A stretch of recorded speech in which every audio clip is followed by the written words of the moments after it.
They are now developing machines on a tiny, tiny, tiniest of scales.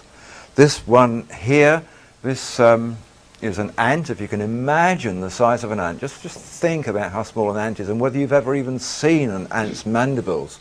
Well, this guy, he's carrying a computer in his mandibles. This is astonishing stuff. This photograph was taken at Huddersfield University in England. That computer is far more powerful as a device than anything that you've ever used. And that picture was taken 3 years ago. They are now 100 times more powerful and 10 times smaller than that. To put these into perspective, when Cornell announced their latest one some months ago, this was the scenario that was given to us, just to put their power into perspective. In 1993, 10 years ago, Intel's most powerful microprocessor had 3.1 million transistors on a single chip. Today, their equivalent best has 40 million transistors on a chip. So in 10 years, they've moved from 3 million to 40 million. These things, these kind of devices, multiply that by 100, even now, to an astonishing 4,000 million transistors on a single silicon chip. And it is all so small that they do this on something 1,000,000 times thinner than a human hair. It's that small. Computers that you can bunch up and fit within the full stop at the end of a sentence. The amazing thing about these monatomic elements is that they're not actually a new discovery. We seem to have caught up with them again, but we seem to know about them a long, long time ago.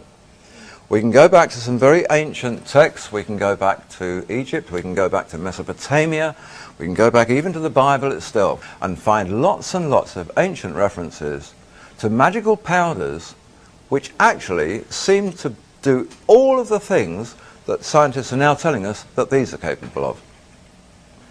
It called these powders, which were associated gold in Mesopotamia, they were called shamana. In Egypt, they were called mufkut. So they had all these strange names. The Alexandrians called it the paradise stone. It's not a stone, it's a powder, but they called it the paradise stone. And in all cases, whether it was shamana, mufkut, paradise stone, or whatever, they all said this is a mysterious powder of projection. A powder of projection. And the various cultures were unanimous on that particular description. They said it has powers of levitation, powers of transmutation, of teleportation. It seemed to be a vehicle by which they would communicate with gods. It was something to do with the afterlife of the Egyptian pharaohs. And they also said it was a key to active longevity. Because of this, people were able to live a long time, particularly those whose life it was part of, the high priests, the kings, the pharaohs. The Egyptian pyramid texts, they talk about the material. It's called mufkut. The pyramid texts come from the 5th dynasty tomb at Saqqara of King Unas. Here is described something called the field of mufkuts, and this is interesting because this moves into modern science again. The field of mufkuts.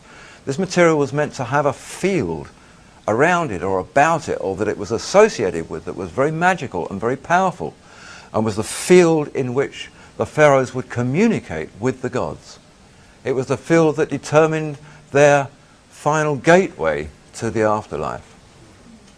The stories of this field turn up earlier than the 5th dynasty. They turn up in the 4th dynasty, they turn up in the 3rd and the 2nd, and it's very interesting that we've never discovered the bodies of any of those old kingdom pharaohs.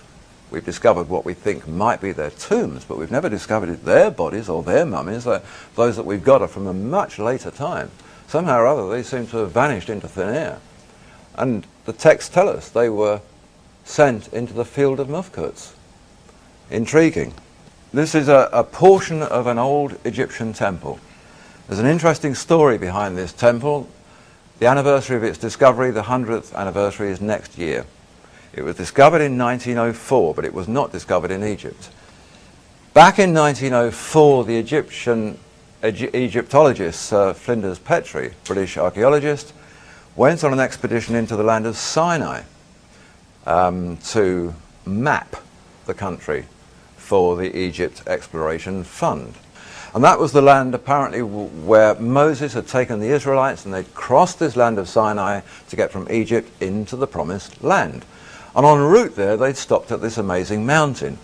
And this was the mountain where Moses saw the burning bush. It was where he received the Ten Commandments and the Book of the Law. It was where he seemingly spoke with God and where they built the Ark of the Covenant.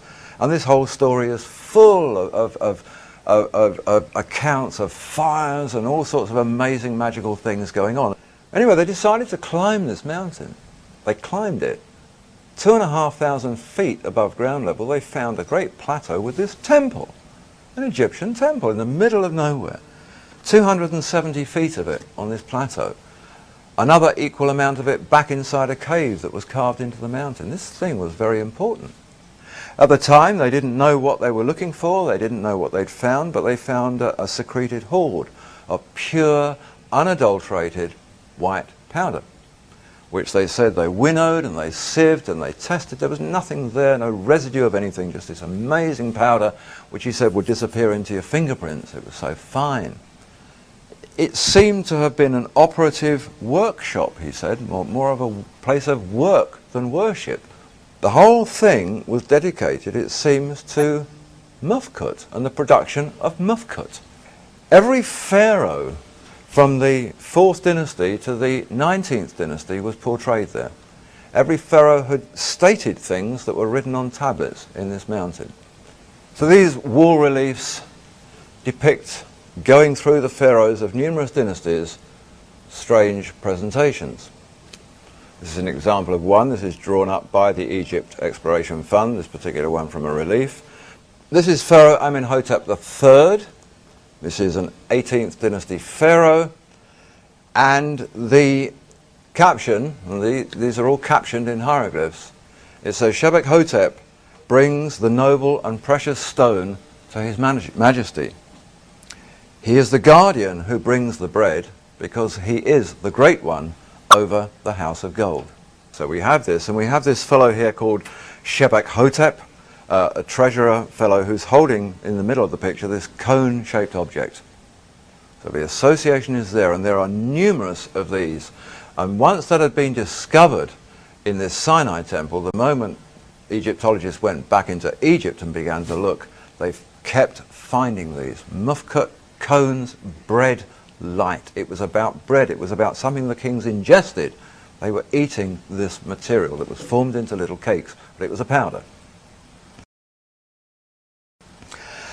The Old Testament book of Exodus gives us a really good example of this in operation. It took the longest time before anybody even thought to ask a question about this little bit of the story in Exodus. Many of you will know the story. Moses had been up the mountain. He'd come down with the Ten Commandments, and then he broke the tablets because he got terribly angry to see that his brother Aaron had collected all the gold earrings from the Israelites and melted them down and made a golden calf as an idol of worship.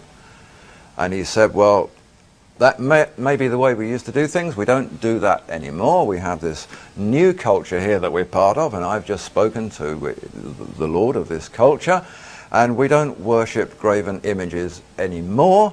And he got very angry. And then it says this, that he took the golden calf, he burnt it with fire, he transposed it with powder, mixed that with water and fed it to the Israelites.